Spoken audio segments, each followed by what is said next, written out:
What's going on, YouTube? Look, I'm back into the reaction, and today we got when the next Michael Jordan came face to face with Michael Jordan, man. The last Michael Jordan reaction will be at the end of the video. Stay tuned for that. We're in the road to 5,000 subscribers, my brothers and sisters. Make sure you like the video, comment, subscribe. Tell me which one we track to next. Turn on post notifications. Find me on the Grandma Little Uncle official link in the description, man.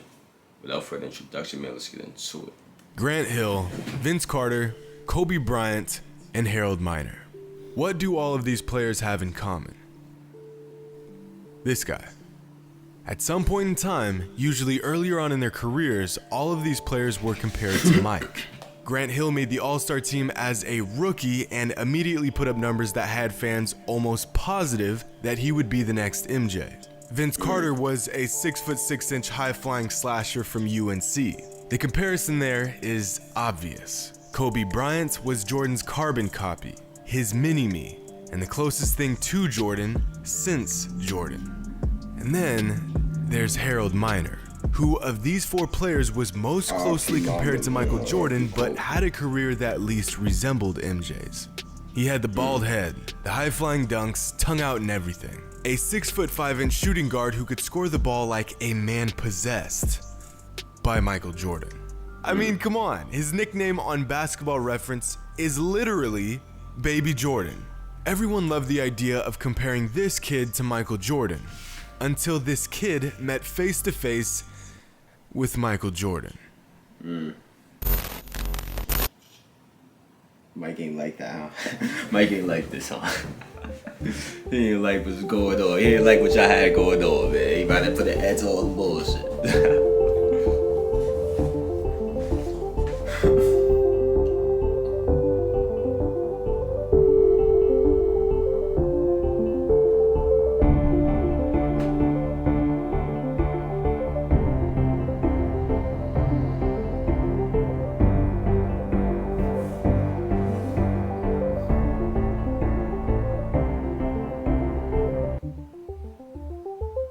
These are all the people that they compared to Michael Jordan.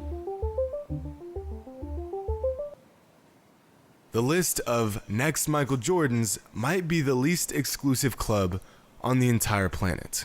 Before the name Michael Jordan was just another way of saying GOAT, NBA fans would actually use the phrase the next Michael Jordan to describe players that actually had a game that resembled Michael Jordan's. These days, this phrase is virtually extinct, due to fans realizing there will more than likely never be another Jordan. But up until about 10 years ago, if you had a frame anywhere between 6'2" and 6'8", had great athleticism and could put the ball in the hoop better than your peers, then guess what? You may just be the next Michael Jordan. That's it. That's the extent of the criteria to join this club. But once you join the next Michael Jordan club, you have to climb your way up the sort of similar to MJ ladder. A list with many tiers on it, but no one to ever reach the top. Well, other than the man himself. Some have gotten close, but none have reached the pinnacle of this infamous club. At the bottom, you have players that should have never been compared to Michael Jordan. These are the most egregious cases of fans getting ahead of themselves. Towards the top of the list, you'll find Hall of Famers who define their generation. Players who used a Jordan-esque game to leave their mark on the NBA. Go down one tier and you'll find some great players. Go up one tier and you have LeBron and Kobe. Two players with very different games, but in terms of being anointed as the next Jordan, got closer to the top than anyone else. Then, nearly all the way at the bottom, you have the I was super talented and I showed glimpses of superstar ability, but for one reason or another, nothing planned out the way it was supposed to tier. Good players, but they should have never had to deal with the pressure of being compared to Jordan. Players like O.J. Mayo, Deshaun Stevens, Michael Pietrus, and Harold Miner. The 6'5" combo guard who had every fan believing they were witnessing the future of the league. This cat had all the tools. The kid could jump out of the gym. He attacked the rim with power, but finished with finesse. As a high schooler, Miner's game was so similar to Michael's that he was given the nickname Baby Jordan. And when you watch his highlights, it becomes obvious why. Here are two sets of college stats. two All-American guards that elevated their team and had fans eager for their arrival in the NBA.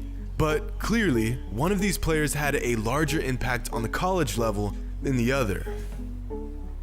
And the Michael Jordan comparison becomes more and more real with each passing season. Pac-10 Player of the Year, 1992 All-American, Sports Illustrated College Basketball Player of the Year. But the striking similarities don't end there. In college, Minor wore the number 23. Michael Jordan won 2 slam dunk contests in the NBA. Harold Miner won 2 NBA slam dunk contests as well. Even Vince Carter said that Miner was the real next Michael Jordan. In 1992, MJ was solidifying his spot as the best player in the world. In 1992, Miner was just beginning his NBA journey. And for the first time, fans were finally given the opportunity to watch the future go toe-to-toe with the present. It's December 30th, 1992. The Miami Heat are set to face off against the reigning champs in the Chicago Bulls. A 21-year-old Harold Miner, just 18 games into his NBA career, is fresh off his best performance of the season, a 19-point outburst against a fellow star rookie, Shaquille O'Neal. The kid is feeling good and quickly proving his value at the NBA level. His assignment on this night, Michael Jordan. The stage is set. Baby Jordan versus the Jordan. Let's see what this kid can do. Oh man, about to get good, y'all. About to get good. I feel like Jordan wasn't feeling this too much, man. He wasn't feeling this too much. He probably like, oh man, they gotta try and compare this dude to me. Alright, let me show y'all. I already know it's about to get bad for dude. It's not even his fault, man. He's just a younger trying to make his day for himself, but it happens, man. It happens. Gotta put that work in. You gotta be the best. You gotta put the want to be the best to be the best. You put the work in and be the best to be the best, man. If not, this is interesting. Harold Miner, the rookie from Southern Cal, in.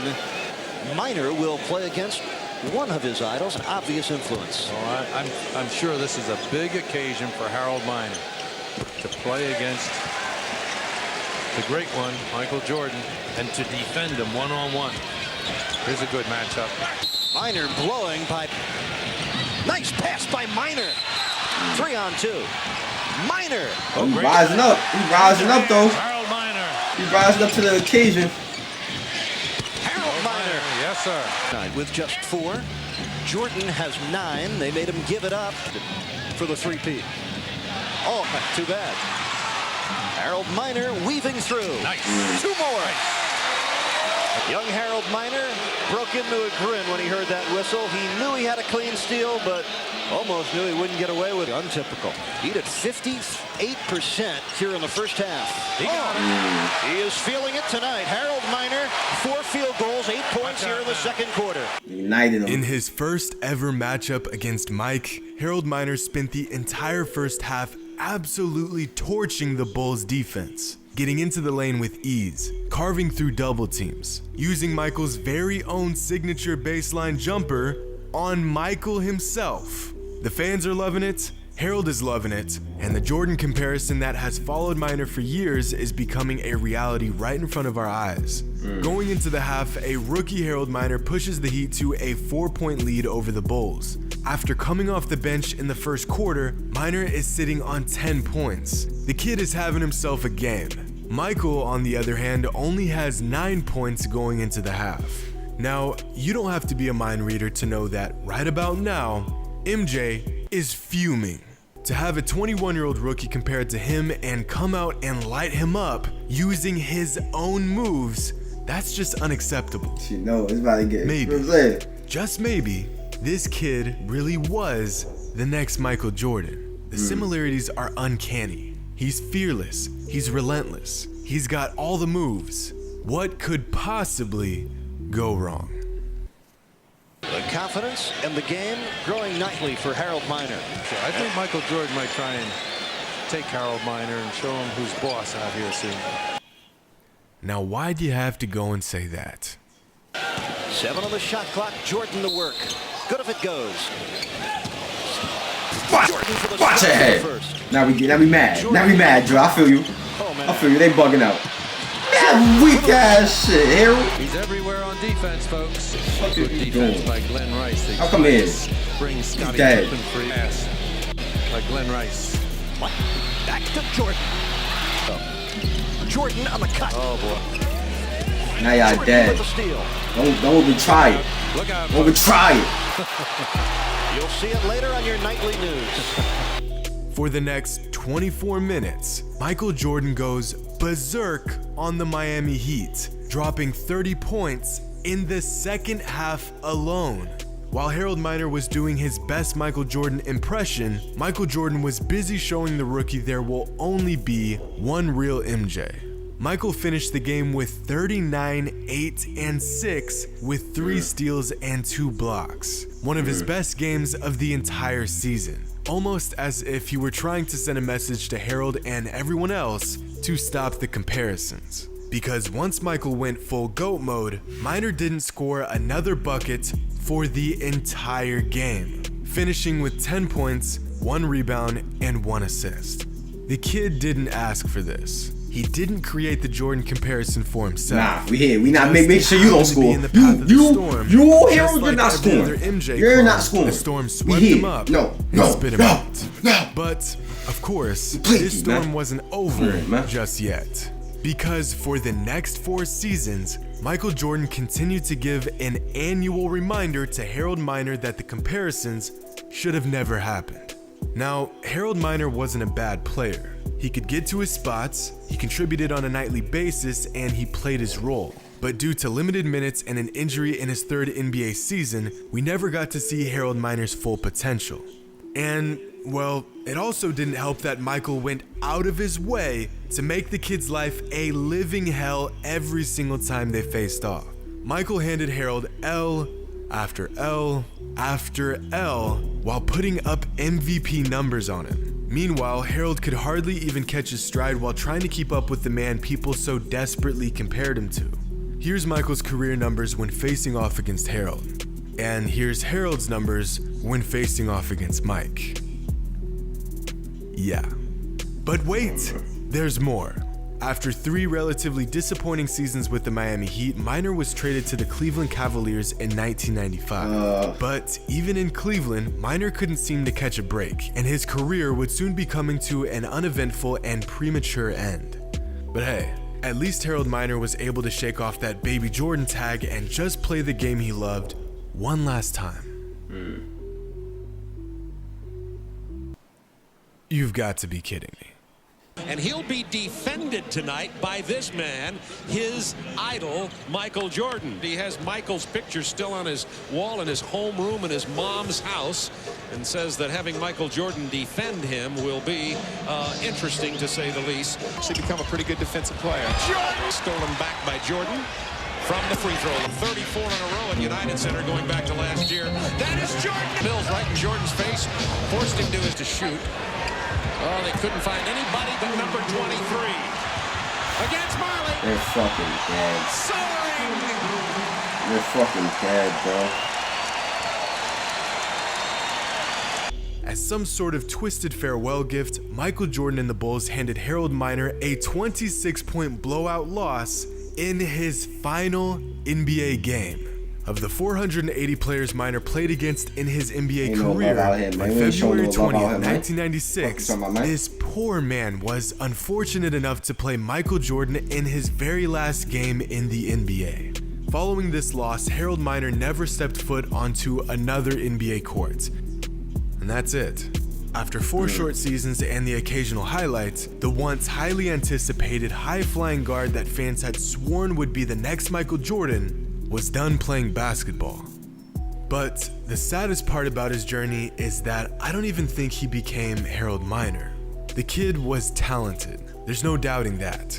But as his former college coach said in an interview, the worst thing that happened to Miner wasn't the lack of opportunities, it wasn't the injuries, it was being compared to Michael Jordan. Because when compared to the GOAT, every other player falls short. Harold Miner just happened to fall a bit shorter than everyone else. Hope you all enjoyed, and as always, until next time. And that's the end of this one, y'all. if you enjoyed this reaction, man, make sure you click on the last Michael Jordan reaction on your screen right now. We're on the road to 5,000 subscribers. Make sure you like the video, comment, subscribe. Tell me which one we should react to next. Turn on post notifications. Follow me on the Gram at LeBron Official. Link in the description, man. I'm out here.